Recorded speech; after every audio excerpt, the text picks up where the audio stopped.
if we present a really united, credible front to the BJP, I guarantee you that Narendra Modi and his wretched regime will be thrown into the dustbin of history and never revoked. The Congress should be ready to not be the leader of the bloc.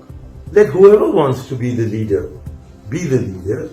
There is competence in Mamata Banerjee. Mr. Narasimha Rao set in motion was a process that is responsible for the last 10 disastrous years of communalists of a Hindu persuasion being in power and converting the nature of our nation from a secular republic in the direction of a Hindu Rashtra. Those who are trying to tear the secular fabric of India to shreds were being received repeatedly in the Prime Minister's house instead of taking action as a Prime Minister. Just like a later Chief Justice of India, instead of applying his mind to the Ayodhya issue, turned to God to ask him what verdict should I give. Congress ka haath garib ke saath were removed in favor of saying Congress ka haath aam aadmi ke saath. And what happened? Aam Aadmi got stolen by some other party. But the current Congress wants conformism. And how can a maverick be a conformist? Welcome to the Indian Express. We are here with Shankar Aiyar, who's come out with his latest book, A Maverick in Politics, 1991 to 2024. Mr. Aiyar does not require an introduction. He's one of our most senior Congress veteran leaders who's held the cabinet position multiple times and has written a series of books and articles over the years. So, sir, we'll start, and your book has come out, and I would like to start with a question about you writing that your mentor, Dinesh Singh, told you that politics is very different to diplomacy, where decorum is not always the way to go. And in hindsight, in your political career, would you have done something differently? No, let's begin with your first question on Dinesh Singh. What he said was that diplomatic decorum is not appropriate to politics. Not that there shouldn't be decorum in politics. So let me give that clarification. And that was in the context of my saying immediately after I got elected as an MP that I would go to both P.V. Narasimha Rao's dinner party as also to Sharad Pawar's to make up my mind which of the two of them I should vote for to become the leader of the parliamentary party and therefore the Prime Minister. And he said, don't make that mistake. If you go to PV's dinner, it will be reported to Sharad.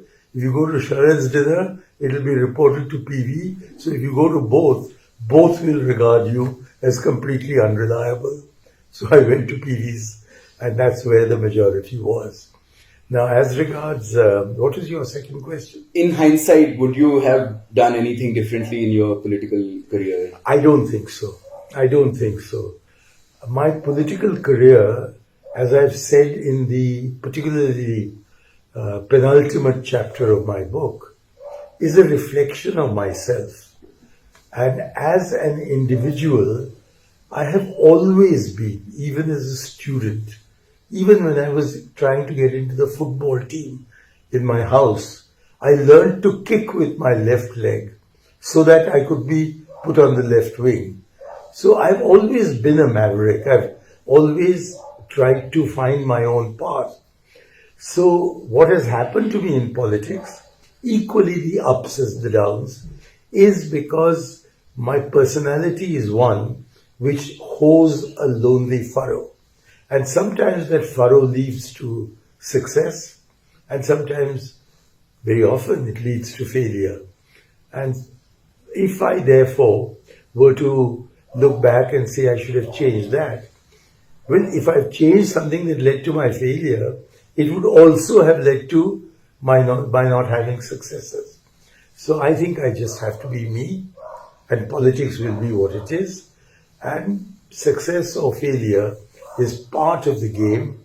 and I've experienced both. So, in your book, you also spoke about the 1991 economic reforms, Yes. and you said that though you supported them, you weren't sure of them because of your socialist ideology, and eventually you realized that they might be helping the bigger, the more rich, the richer people more. Uh, do you think there was another way for the country to go from there? Yes. And let me first explain what my three fundamental objections to the economic reforms was. Were they necessary? Yes, perhaps they were. Because after all, I was the one who conveyed to Rajiv Gandhi and to the Congress Working Committee what I had learned from Deepak Nair, the chief economic advisor in the Chandrasekhar government, about the balance of payments crisis that had overtaken us, which led us even to pledge our gold and transfer it to the Bank of England to make ourselves creditworthy. So I knew that we were in a crisis. I knew that we had to take crisis measures. And therefore I knew that Rajiv Gandhi had consulted with Dr. Manmohan Singh, and that the choice of Dr. Manmohan Singh meant that the alternative strategy being thought of by Rajiv Gandhi was going to be brought into operation by Dr. Manmohan Singh when he became finance minister. But I was thinking of emergency measures. And when I found that there was going to be a dramatic systemic change to the economic philosophy of the Congress party, which for shorthand we called socialism, but which in longhand, ever since the Avadi Congress of 1955, had been called a socialistic pattern of society. There were three objections I had. One, we were changing the idiom of our political approach to development. We were talking of development instead of talking of the emancipation of the poor. The second is that we felt that given that it was a license quota permit Raj under Jawaharlal Nehru, we should now free ourselves of regulations. There were two major scams which lost our ordinary people lakhs and crores of rupees, the Harshad Mehta and the Ketan Parekh scam. And so my fear that the removal of regulations or controls would of course step up our growth rate, but it would spread corruption widely through the system. Because capitalists are not moralists, and they choose any way of becoming rich. And that includes bribery, that includes special lobbies. So I knew that this kind of open-ended capitalism, even though Dr. Manmohan Singh was proceeding down the liberalization path very slowly and by step, I was a member of the JPC for both the stock market scams, the Harshad Mehta one and the Ketan Parekh one. And subsequently I read a book by a very close school friend of mine who was the director of enforcement during the period of the first phase of the Harshad Mehta scam, and was also involved to some extent with investigating the Ketan Parekh scam. And that book showed that I was right in what I feared. The economic reformers were so keen on economic reforms that they ignored the violation of the law that was taking place under their eyes and under their watch. And if they had only conducted themselves as the law prescribed or changed the law, then maybe we wouldn't have had these scams. But while the laws remained the same, the economic reformers closed their eyes to violations of the law, which enabled scamsters like Harshad Mehta and Ketan Parekh to be in association with a vast number of corporate entities, banks, the UTI, the SBI, even the Reserve Bank of India, for these crimes to be committed. So that was my second objection, that economic reforms, inadequately or inefficiently regulated, would merely lead to an exponential increase in criminality in our economic life. And my third, and perhaps it was a major objection, is that the more you unfetter capitalism, the greater is the growth of inequality. So if inequality grows, even if you promote the interests of the poor by taking them above an arbitrarily drawn poverty line, which is actually not a poverty line. It is a deprivation line. Because when people rise above the poverty line, they ask MPs like me the question, am I not poor? Because it deprives them of so many privileges that have been created by socialism for the poor, or the socialist attitude for the poor. So therefore, growing inequality, growing corruption, and a complete disregard for the law is what has characterized the movement for economic reforms.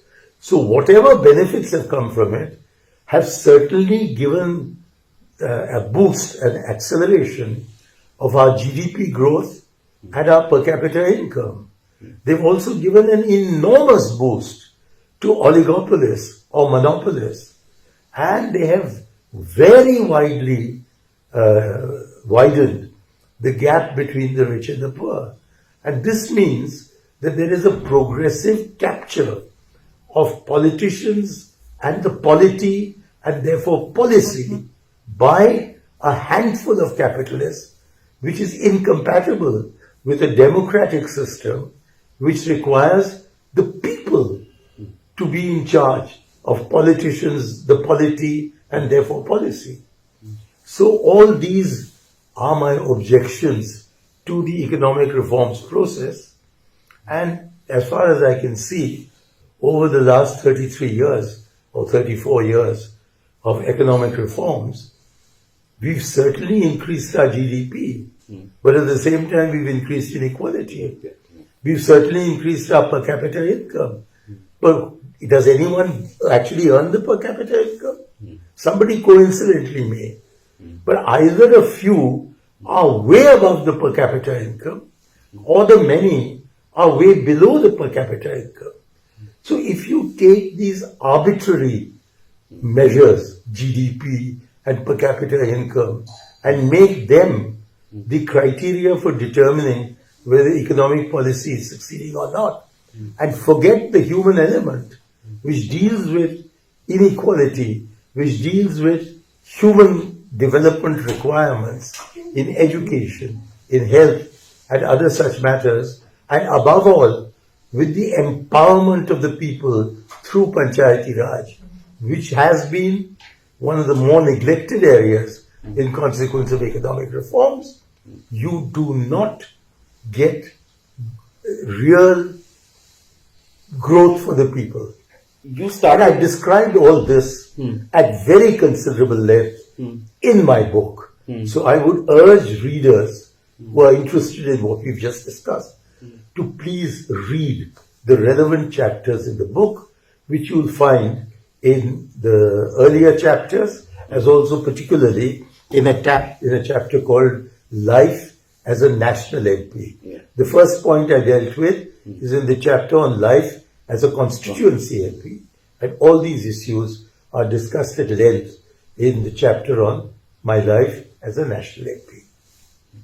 So you started the Ram Rahim Yatra in 1992. The Ram Rahim Yatra in 1992, and the subsequent demolition of the Babri Masjid. It seemed that you've been very critical of Mr. P.V. Narasimha Rao, And do you think that he could have done things differently in the build-up to the demolition? Not only could he have done things differently, he should have done things differently. He decided on a path of appeasement. Appease Advani, appease the BJP, appease the Chief Minister of UP, appease the Sangh Parivar, appease them by bringing in sadhus and sants to talk to them, appease them by believing that the pledges they were making to the court would be held by them, when in fact they were making pledges to their God. So this process of appeasing the Sangh Parivar, which characterized Narasimha Rao's role, merely gave them legitimacy. That those who were trying to tear the secular fabric of India to shreds were being received repeatedly in the Prime Minister's house and were being escorted out by ministers of the Narasimha Rao government. And there was an incident that took place during my Ram Rahim Yatra, which I recounted in the third volume, A Maverick in Politics, that when my yatra reached Behrampur, I received a message from the Prime Minister asking me, not the yatra, to come to Delhi and meet him. And so while the yatra continued, I came back to Delhi as ordered by the Prime Minister and went to see him. And he said to me as an opening gambit, he says, Mani, I have no objection to your yatra, but I don't agree with your definition of secularism. I was a bit startled. I said, so what's wrong with my definition of secularism? He said, you don't seem to understand that this is a Hindu country. So I looked at him astonished. I said, that's what the BJP says. We're not a Hindu country. We're a secular republic. And at that moment, I came to the conclusion that this is a very dangerous man. And as I had apprehended, sure enough, just 2 or 3 weeks later, the domes of the Babri Masjid came down.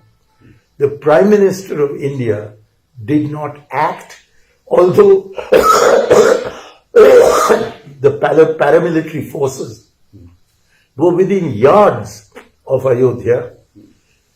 I know that after the demolition took place, which I then described as Prime Minister Rao having proved that death is not a necessary condition for rigor mortis to set in.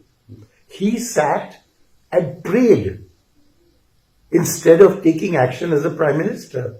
Just like a later Chief Justice of India, instead of applying his mind to the Ayodhya issue, turned to God to ask him what verdict should I give. So Narasimha Rao was Chandrachud's predecessor. He was sitting in puja when this crisis, the most shameful moment of India's post-independence history was unraveling before him. Now later, he dismissed all the BJP state governments and held elections and won several of them. But it was too late. He set up the Liberhart Commission, which then took 10 years or 12 years, not 10 days or 12 days, to identify who were the guilty ones. And then the Lucknow bench of the High Court says nobody is guilty. So it's like the question that was asked, who killed Jessica? And the answer is nobody. Similarly, who destroyed the Babri Masjid? The Supreme Court of India says nobody destroyed the Babri Masjid. But it says that those who did were egregious violators of the law. So they've identified that there were egregious violators of the law. Then what do? They said, therefore, we will award the land on which the Babri Masjid stood to these egregious violators. Is this justice? And they said, well, you can build another masjid somewhere, and a village about 10 kilometers away or 5 kilometers away has been identified. And then the committee that was set up to build that mosque has not been given FCRA permission.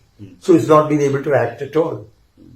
So therefore, what Dr. Manmohan Singh, what Mr. Narasimha Rao set in motion was a process that is responsible for the last 10 disastrous years of communalists of a Hindu persuasion being in power and converting the nature of our nation from a secular republic in the direction of a Hindu Rashtra. And I would add, anyone who wants to follow up on these remarks is requested by me to read the last chapter of my book called Curtain Call, in which I have contrasted our idea of India, Nehru's idea of India, with Modi's idea of India, to see what is the existential choice before the Indian electorate. And therefore, in the light of that, to make up their minds whether the secular republic prescribed by our constitution should be adhered to, or should we go down an alternative path signposted first by the Manusmriti and now by these radical changes proposed in the constitution. So you, in the book, you've written about you being in and out of the TMC led by West Bengal Chief Minister Mamata Banerjee. And you've also written about how there is a certain degree of pragmatism in Indian politics, and how she was also in conversation with the NDA representatives, and she was offered a ministerial post. And about this pragmatic choices that leaders, even in the current times, make. We see alliances changing, parties moving from one side to the other. Why do you think that is a characteristic feature of Indian politics? First, let me say that this entire matter has been dealt with in the chapter called Round Tripping, which is in my book. So my dalliance with Mamata Banerjee is listed in great detail there. Now I'll come to your larger question. Politicians in democracies often drift. Parties themselves drift. For personalities, I give you the example of Winston Churchill, whom most Britons would accept as the greatest prime minister they have ever had. He started life as a conservative, became a liberal, then became a conservative again. He was just allowing the wind to determine the direction of his frail craft. If defection was part of Winston Churchill's life, are you surprised that defections are a part of minor politicians' lives? Let me give you another example. The Democratic Party in the 1860s was the favored party of the Confederates, of those who wanted secession from the United States of America, those who wanted slavery to continue. It was the Democratic Party that they adhered to. Abraham Lincoln belonged to the Republican Party. The Republican Party has drifted into the camp of Donald Trump. And the Democratic Party has drifted in the opposite direction into the camp of Kamala Harris. So it is circumstances change in a politician's life of, let us say, 30 or 40 years. There are changes that take place in circumstance, the changes that take place in individual political ambitions, changes that take place in compulsions on policy, and changes that take place about where self-interest lies. So all these factors come into play when a really good, highly regarded Congress leader like Jyotiraditya Scindia switches overnight to the BJP. When you see so many Congress people these days finding that they don't have a future for their personal ambitions, RPN Singh, what's his name, Jitin Prasad, switching sides because their personal ambitions cannot be fulfilled on this side. Equally, you see there are many examples of people switching for ideological reasons.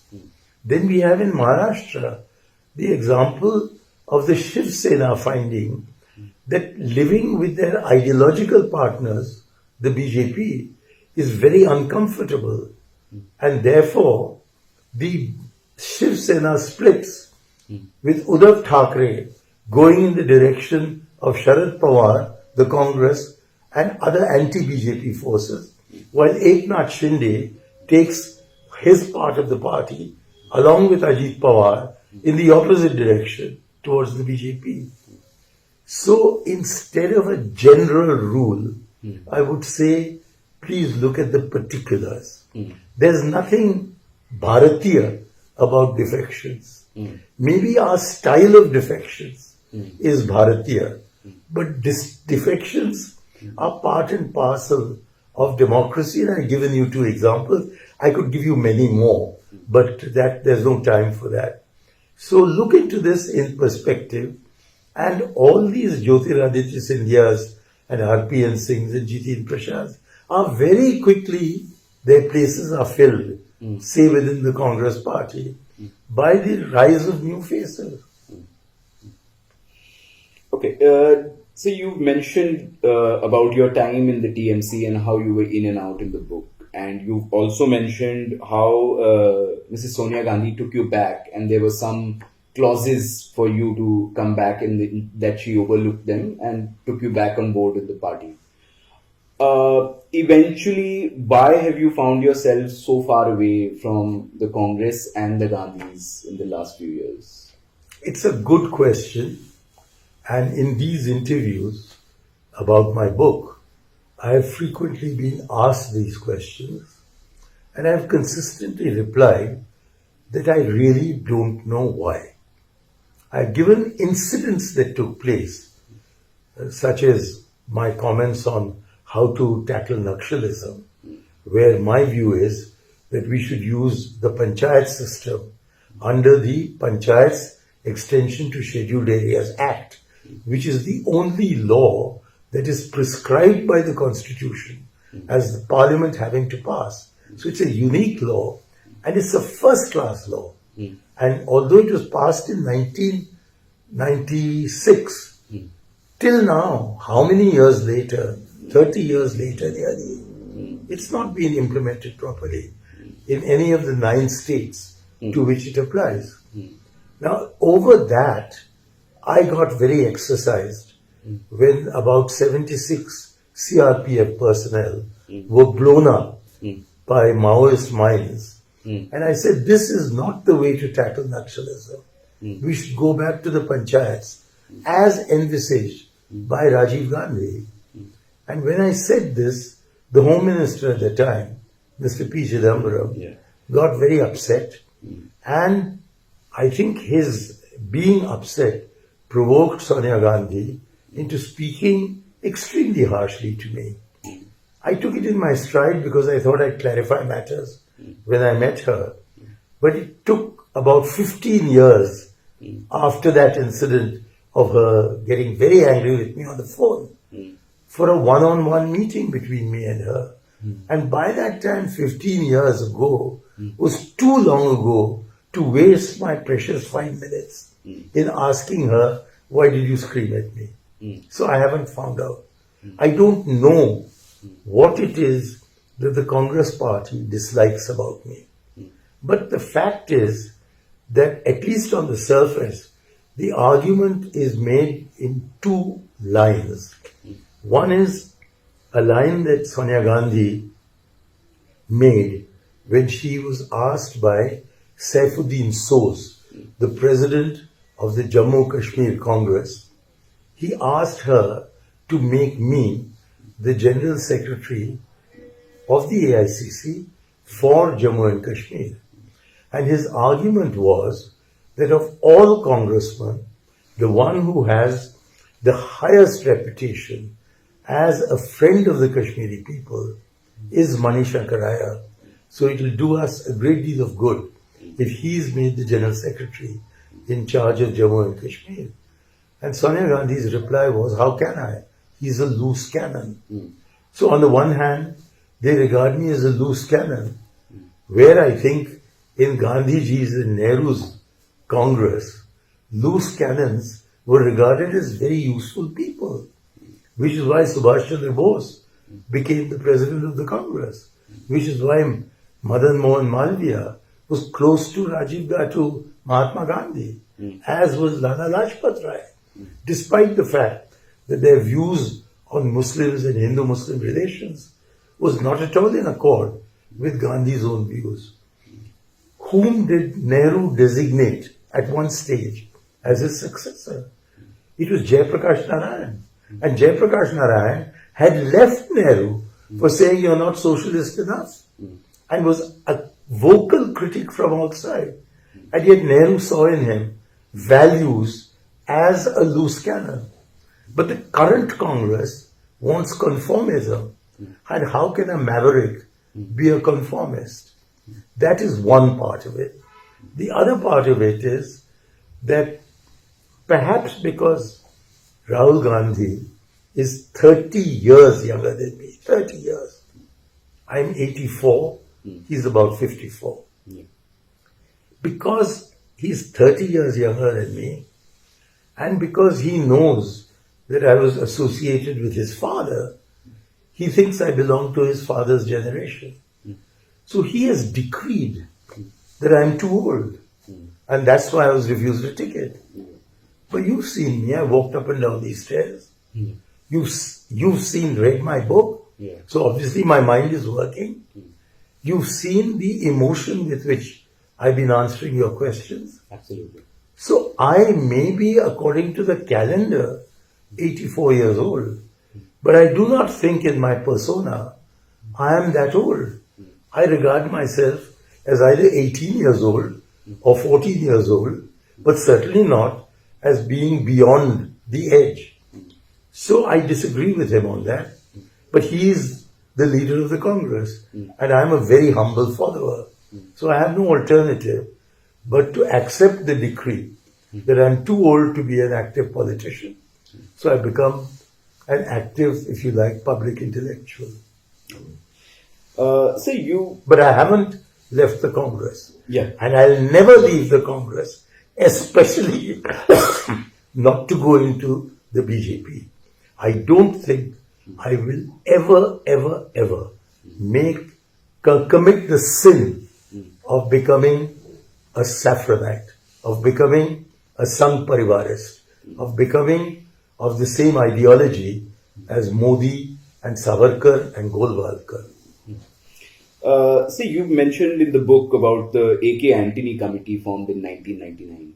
And you say that its recommendations were prophetic. Can you talk about that? Yes, certainly. The A.K. Antony Committee in 1999 was the first of 3 introspection committees that Antony successively headed. So he was a permanent feature of introspection. Within the Congress? Within the Congress, of course. And appointed by the President, who for all 3 was Sonia Gandhi. She included me. She also included Prithviraj Chauhan. And we went all over the country talking to Congress people. And I have described in my book how the report we prepared, which was largely drafted by me, to some extent assisted by Prithviraj Chauhan, was an encyclopedia congressica. That is how I've described it. Because we met with Congress leaders, Congress intellectuals from every state and every union territory of India. And apart from what we said generally, we analyzed what had gone wrong in the 1999 election in each of these states. And then we came to certain conclusions, especially with regard to the organization of the party, and then with regard to the articulation of our policies. On the organization of the party, after this analysis, which was very detailed and very microscopic, because we took each state and each UT. He said what happened in Daman Diu. We said what happened in Lakshadweep. Yes. We said what happened in Andaman and Nicobar. And of course we said what happened in Uttar Pradesh or in Tamil Nadu or anywhere else. We made the recommendation. I remember one major organization. The overall tone was that we should implement the Uma Shankar Dikshit's report, which had been commissioned by Rajiv Gandhi and which he got endorsed by the extended meeting of the Congress Working Committee in April 1991, April 1990, which I attended as a neo-congressman, and then it was endorsed by the AICC in a meeting called in Mavlankar Hall in July 1990. But which didn't get implemented because within weeks the VP Singh throne began to shake with the battle between Mandal and Kamandal, and then we found ourselves in a position to dictate who would form the government. So our main recommendation, our overall recommendation, was the Uma Shankar Dikshit report and its implementation, which had been accepted by every decision-making organ of the Congress party. When I was writing this book, I wanted to get a copy of the Uma Shankar Dikshit report. I had a search made in the AICC. They couldn't find it. I couldn't get in touch with Vishwajit Prithvijit Singh, who was alleged to be the archivist holding the report. He unfortunately had passed away. So I got in touch with his wife, who was a colleague of mine in the Foreign Service. And she looked through his private papers and said it wasn't there. So then I asked Priyanka, I said, can you find it for me? And she reported negatively. So we were asking for the implementation of a report of which no copy exists in the Congress party. That is the extent to which our recommendation, our overall recommendation, as the most fundamental thing to do, was ignored. Do you know what was it was about the democratization of the party. Okay. That there should be elections at every level. And that it is at every level that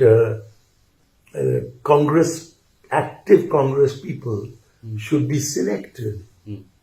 That how they should be trained in Congress's ideology, how they should be informed about Congress policy, how we should transmit whatever is being said by the official spokesman at the AICC through the PCCs, converting that into the local language and having it transmitted to the panchayat level or to the block level at least, and certainly to the district level. And then we made two very important recommendations that actually the Congress Working Committee endorsed after our introspection report was presented. They were that all MP candidates should be selected 6 months in advance to give them the time to make their candidacy known to the electorate. And secondly, that for assembly elections, the candidates should be selected 3 months in advance. Now, both these recommendations were actually endorsed by the Congress Working Committee in 2000 or 2001. They were endorsed, but they'd never been implemented. So that's what happened to the organizational recommendations. As for the recommendations about articulation of policy, in a couple of pages, we argued that the Congress has established itself through a vocabulary, through an idiom that privileges the poor. And that therefore, despite economic reforms, we should be articulating the policy behind reforms as one of dealing with the problems of the poor, not with the problems of the better off. That was never accepted. Instead, it was said that people don't like to be called poor. So Garibi Hatao and Congress ka haath garib ke saath were removed in favor of saying Congress ka haath aam aadmi ke saath. And what happened? Aam aadmi got stolen by some other party. So therefore, the introspection committee report, if it still exists, I'm talking about the first report, if it still exists, is as dead as a dodo, has become a dinosaur. And there have been two other introspection reports subsequently, and as far as I can see, they have met the same fate. Certainly, the manifesto that the Congress party produced for the 2019 election, which was the first manifesto produced by the Congress after 1989, which didn't have my contribution, was described by my daughter as the best manifesto the Congress has ever produced. So I asked a very important congressman why, if it was such a good manifesto, they did not feed one or 2 points from the manifesto to each of our principal spokespersons, so that on the platform they could explain things like the universal income guarantee scheme, which I think was a brilliant idea, and other matters.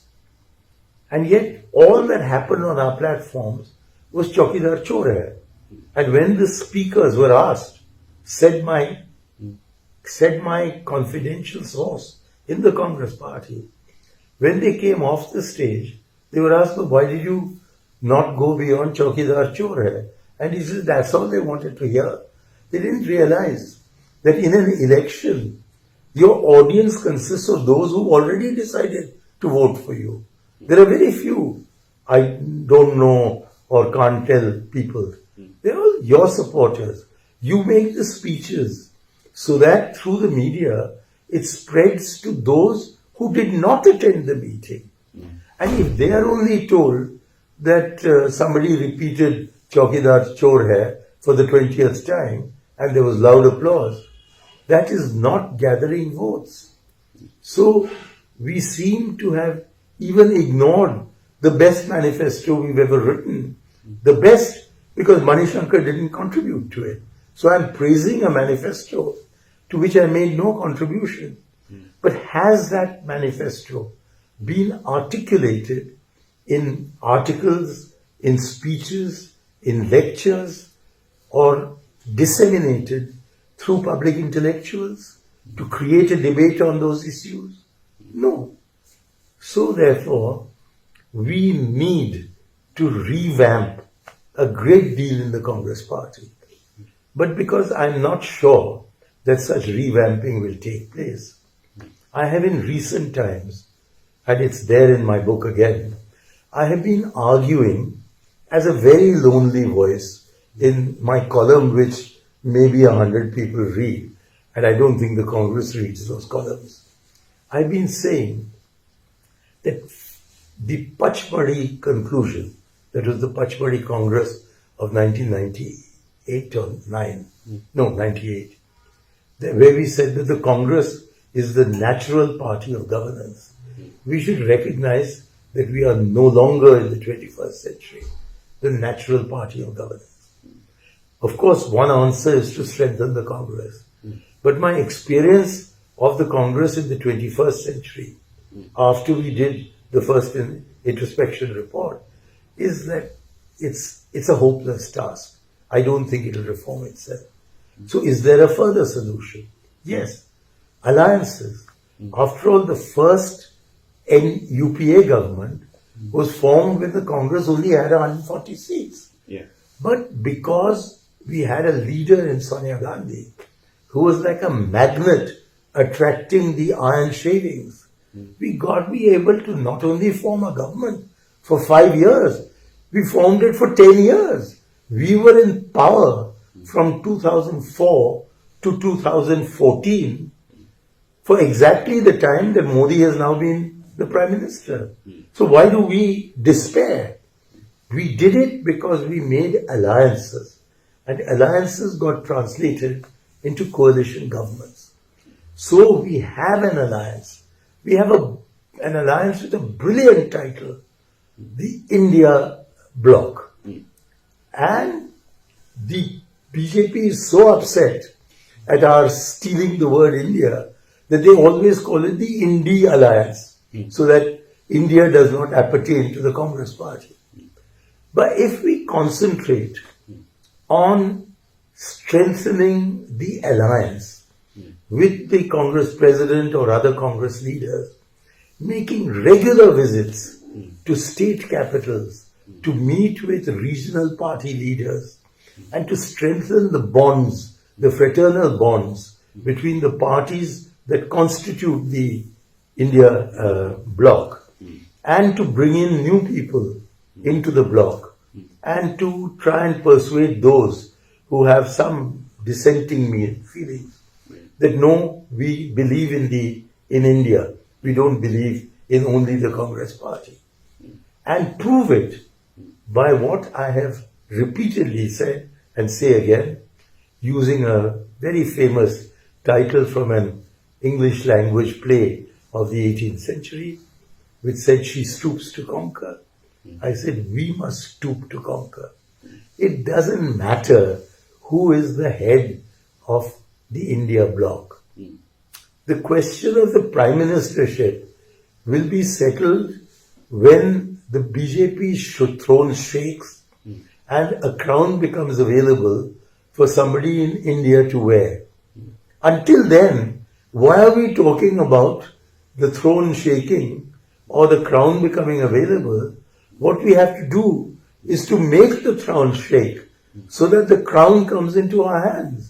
And at that stage, we can look at which member of the alliance is going to hold the prime ministership.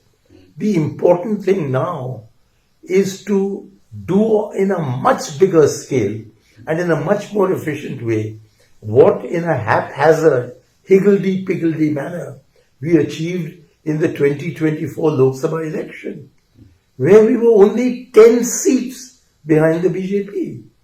If the India bloc had been more carefully and for longer cultivated, and its internal integrity strengthened, then even in 2024, Narendra Modi would have been history.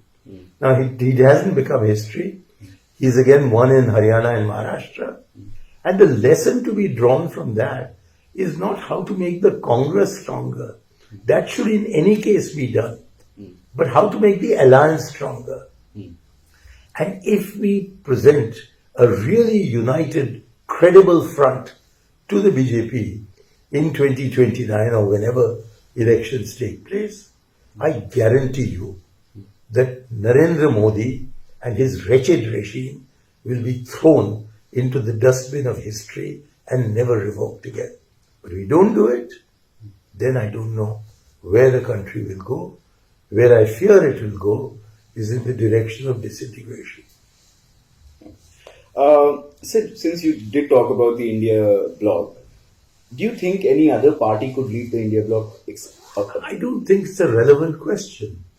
I think the Congress should be ready to not be the leader of the bloc. Let whoever wants to be the leader be the leader. There is competence in Mamata Banerjee. There is competence in Tejashwari Yadav. There is competence in, among others, in the alliance. So I don't care who becomes the leader, because I think the position of the Congress party and of the Congress leader will always be a major one. It doesn't have to be the only one. It will be the major one in the India bloc. I'm sure Rahul will be treated with even more respect than he would be as the president of the alliance if he were to say it doesn't matter, let anybody have it. But the question of the prime ministership, we should make it completely clear, will only arise after the India bloc overthrows Narendra Modi and his BJP. It's only then that it will arise. So let us phase our priorities. The priority today is to get rid of the BJP and its evil ways. The next priority will be to determine who will lead the India bloc. And in the meanwhile, what are the proposals of the India bloc? I suggest the Congress present its 2019 manifesto to all its members, perhaps even the 2024 manifesto, and say to them, let's take this as the basis. What do you want to add? What do you want to subtract?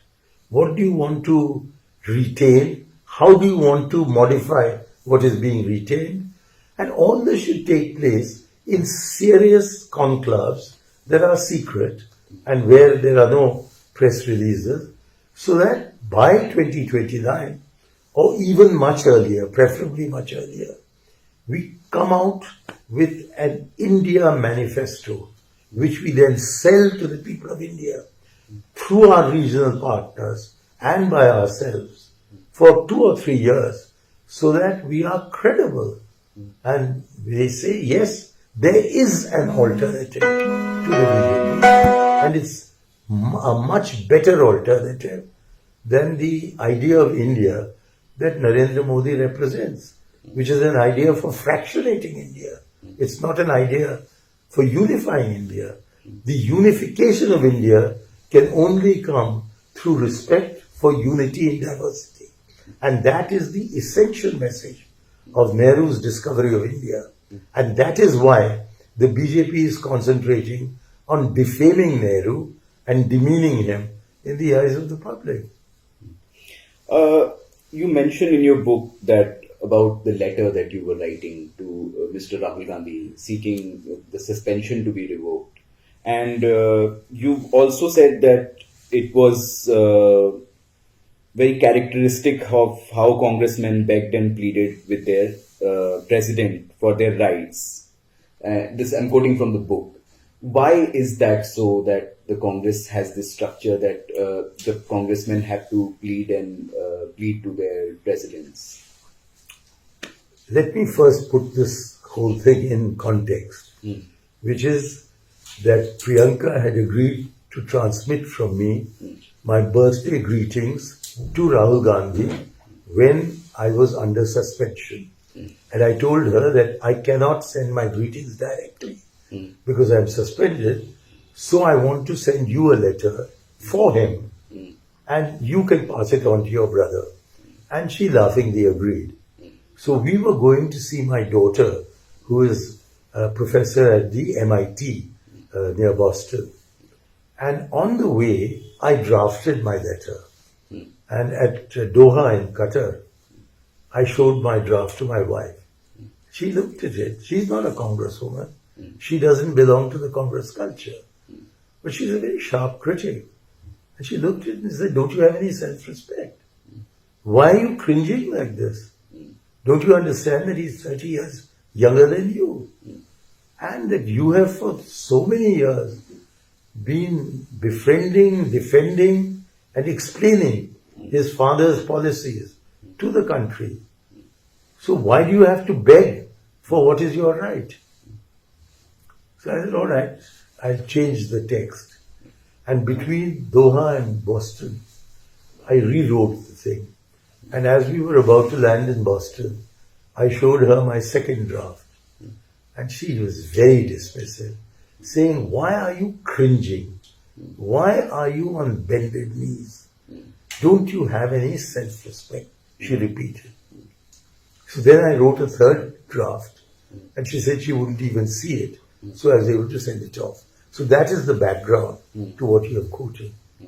Now, every single political party, indeed any organization, even an NGO, has its own idiom and its own kind of culture. For the BJP, for instance, today, you cannot write 2 lines without praising PM Modi. You have to call him PM Modi. You can't call him Modi. You can't call him Narendra Ji. You can't say Narendra Modi Ji. You have to say PM Modi. You shouldn't have your photograph as a minister who's running a program on any ishtihar, on any advertisement, it has to only be Modi's mug face. During the G20 summit, somebody counted between the airport and the Maurya Hotel, where most delegates were staying, there were 320 posters of Narendra Modi. So unless you go on invoking Narendra Modi, and unless you go on praising him and saying that everything is yours, you can't communicate with the Prime Minister. So we've had, I regret to say, a rather similar culture in the Congress. And although it is not as slavish as it is in the BJP, nevertheless my wife was right that you have to adopt what you think is a respectful tone and you find is seen by neutral observers as a cringing tone. The fact is that Rahul was my president. He was not Sunit's president. So Sunit didn't understand that I'm not writing to Rahul Gandhi. I'm writing to the president of the Congress. And the president of the Congress is keeping me in suspension. And only the president of the Congress can remove me from that suspension, which he did in August of 2018. He did it. And I think my letter may perhaps have had something to do with it. But you can't ask somebody who holds a higher office than you, what sort of a guy are you? Would you please stop this nonsense of keeping me under suspension? Take me up. I'm after all your father's brother. Do you think I could have written a letter like that to the president of my party? So, although the tone is cringing, it is part and parcel of the culture of the Congress. And if you don't like the culture of the Congress, then leave. And I was not ready to leave. So therefore, my 3 drafts were 3 alternative versions of politely bringing to the attention of the President that I had been unfairly treated and that justice required me to be brought back. Not brought back to any particular position, just brought back into the Congress party. And it happened. So that's the totality of what I'm saying. That each organization, even an NGO, has its own culture. Do you think anyone in the DMK can be rude in writing to MK Stalin? Can anyone in the ADMK be rude about Jayalalitha in writing to whoever, the factional leaders? Can anybody in the CPIM say that Prakash Karat is a bloody fool? No, he'll be kicked out immediately. Can anyone in the CPI say that I don't accept D. Raja? He can't. In the Trinamool Congress, can anyone say, even hint at the least mistake that DD has made? They can't. If they did it to Lalu Prasad, if they did it to Tejaswi, if they did it to Nitish Kumar, if they did it to Akhilesh Yadav, above all if they did it to Yogi Adityanath, or if they did it to Kejriwal, how would they take rudeness from their own followers? So therefore, Sunit was right in saying there's no need to be overly cringing and to be overly bending your knees. But I was right in saying that my letter, the language of my letter, should accord with the culture of the Congress. Okay. This is my last question, sir. You call, in the book, you call the Gandhi family the bonding adhesive for the Congress party.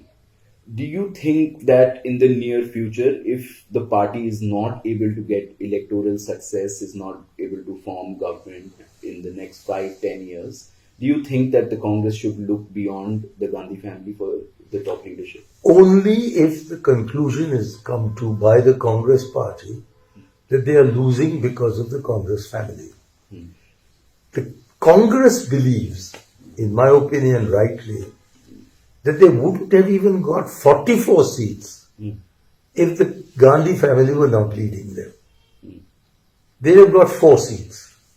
Similarly, they couldn't have got 99 seats in 2024 they'd have got 9.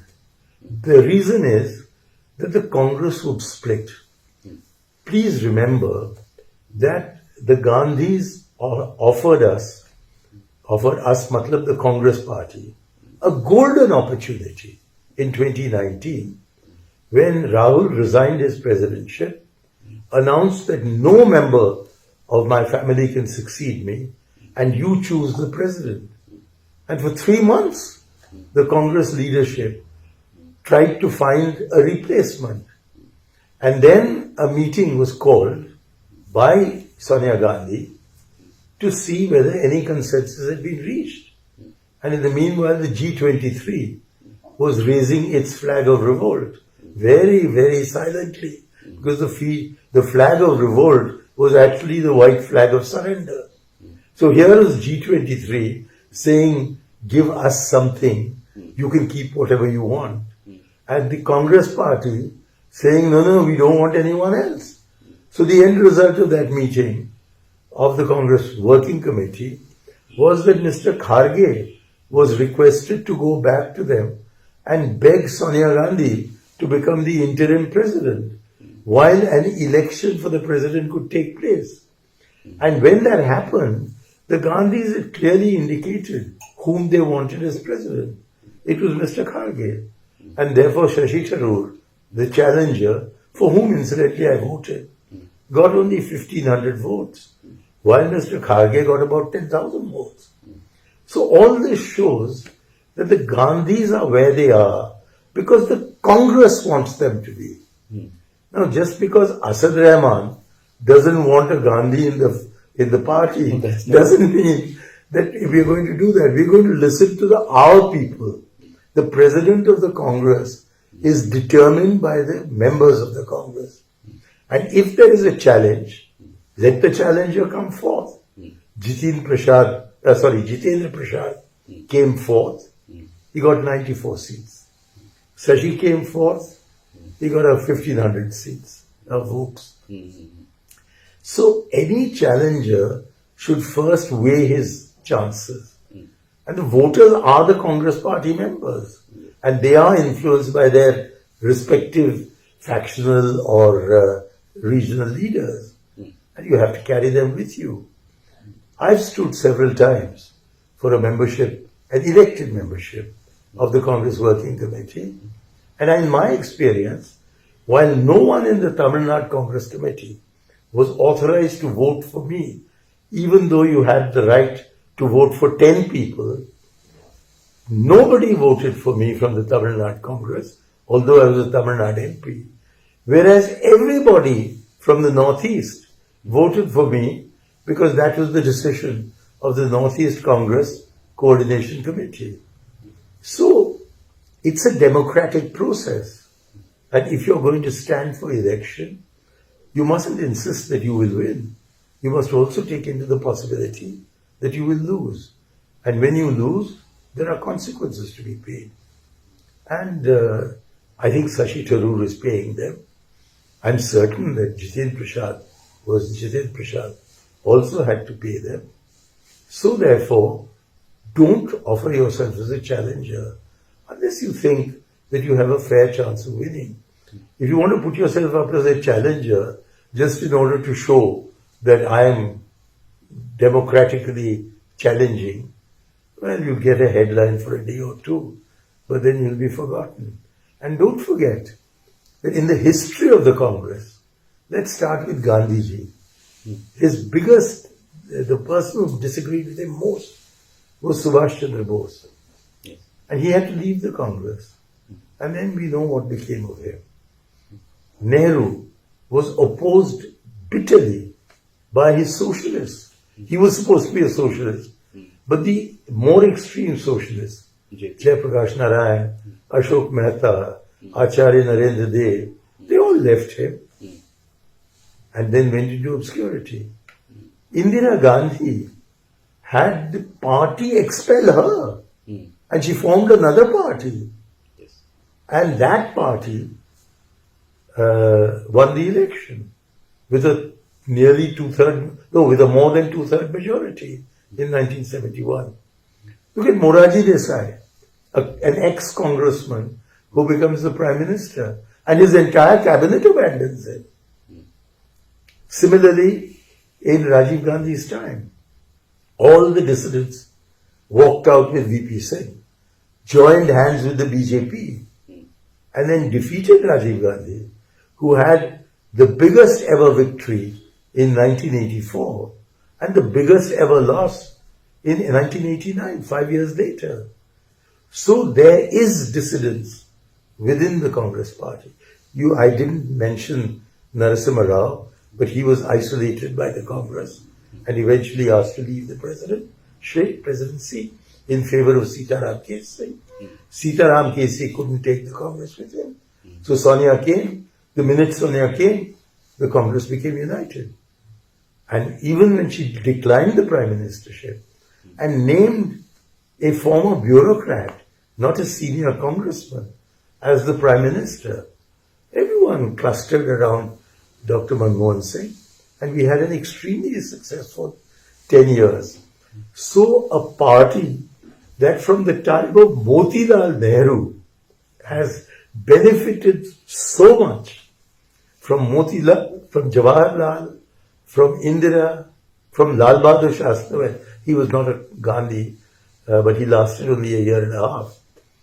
From Indira ji, from Rajiv, from even Narasimha Rao and Kesri, and certainly under Sonia Gandhi, does not believe that Rahul Gandhi is a liability.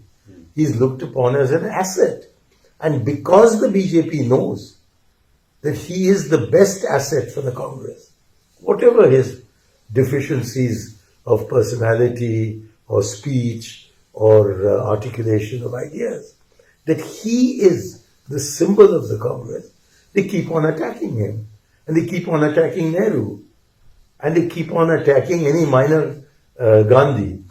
They know that the Gandhis are the bulwark against their view of India. So that is why I am convinced that were for any reason the Gandhis to disappear from the scene, there will be so much faction fighting within the Congress that we will disintegrate into a Congress A to Z. And that is why keeping the Congress, keeping the Gandhi family is the one sure way of ensuring the unity of the Congress.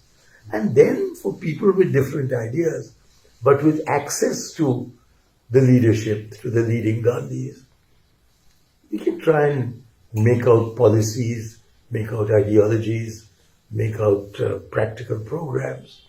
So that's the way to go forward, not the way recommended by the BJP and many elements of the media, which is to get rid of the Gandhis. Okay, I'm going to ask you, to disaster. Would Priyanka Gandhi have been better than Rahul Gandhi to take the lead in the party? She is, as far as I can remember, an MP of the Congress for the last 6 weeks. Yeah. Are you asking me this question? Yeah, but... No, what I foresee as the future is that even as Nehru and Patel were described by the first biographer of Indian independence, Michael Breacher, in the late 1950s, about 10 years after independence, as the duumvirate that had ruled India. So also I believe that Rahul and Priyanka will constitute a duumvirate. They will be a duo. And that it is this duo that is going to be the face of the Congress for the next 30 years at least. So I don't see them as rivals to each other. They have been brought up together. Rahul is older than Priyanka. So Priyanka has learnt from her infancy to be the younger sister. And in middle age, they have decided that of the two, the face of the family will be Rahul Gandhi, but a major contributor to the party at its leadership level will be Priyanka.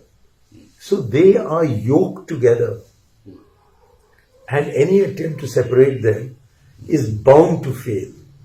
So we've had till today, till 6 weeks ago, we've had the Congress of Rahul Gandhi. Now in the future, we're going to have the Congress of Rahul and Priyanka.